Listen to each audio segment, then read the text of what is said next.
Hi, my name is Lisa Ortega and I'm with Nevada Plants.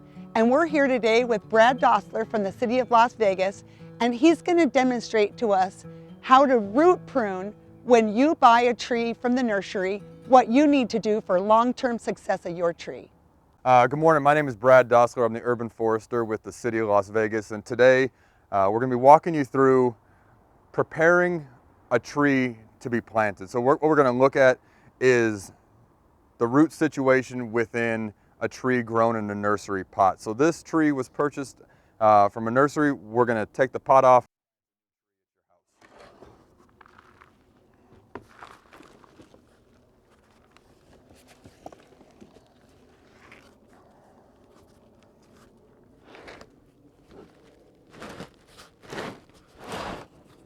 So as you can see right out of the container, what happens is the tree sends out roots, they hit the wall of the container, and they kind of mat across the edge. Those roots are never going to move. So if we don't correct those, they're going to have the same kinks and elbows and defects that exist in this form.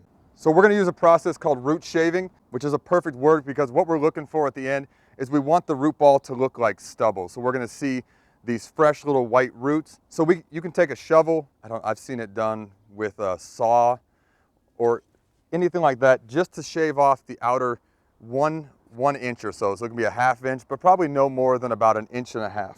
So we're going to start at the top, and then we're just going to cut down through those roots.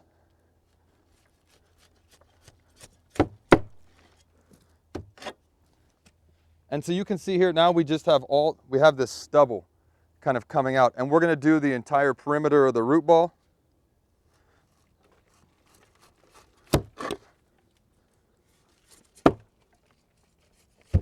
So we're going to make our way around the entire tree.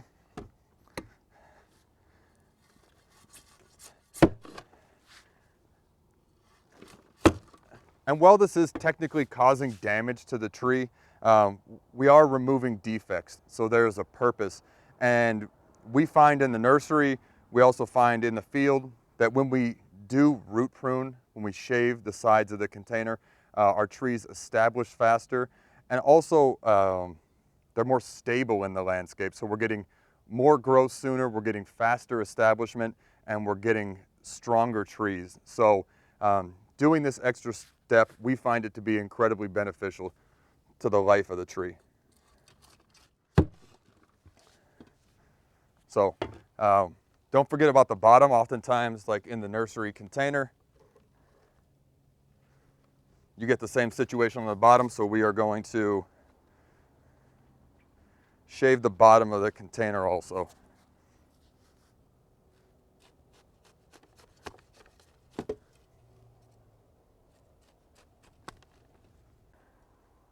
So now we have a bunch of fibrous roots ready to go into the native soil and establish the tree. After you've done that, we want to find the root flare or the root collar of the tree. So oftentimes in the nursery, trees can get planted too deeply. And this can become problematic because roots can establish above the root flare, causing girdling. We want to find the flare. You want to plant a tree within 2 inches of the flare, so we have to know where it is. And unless you see it right away on the tree, you got to excavate some soil and find out where this is. So you can oftentimes just with your hands start pulling some soil away, and you can see that this trunk is buried. You can see the trunk kind of wet from where the soil's been. So we haven't found the flare yet. What the flare is going to look like is a larger structural root that's coming off. So every tree has this, every plant has this, and you should be looking for it. This one's actually in pretty good shape. If you want to come over here, I'll show you what we found. And so you can see right here, we have this larger root. So the trunk was buried about 1 inch, which is not bad, but now we've established where the root flare is, and this is going to be your proper planting depth. putting this into the landscape. Thank you, Brad. Thank you so much for showing us how to root prune trees when you get them from the nursery for successful long-lived trees in the landscape. Please join us on nevadaplants.com and Nevada Plants YouTube for more information on how to plant trees and tree care. And keep on planting.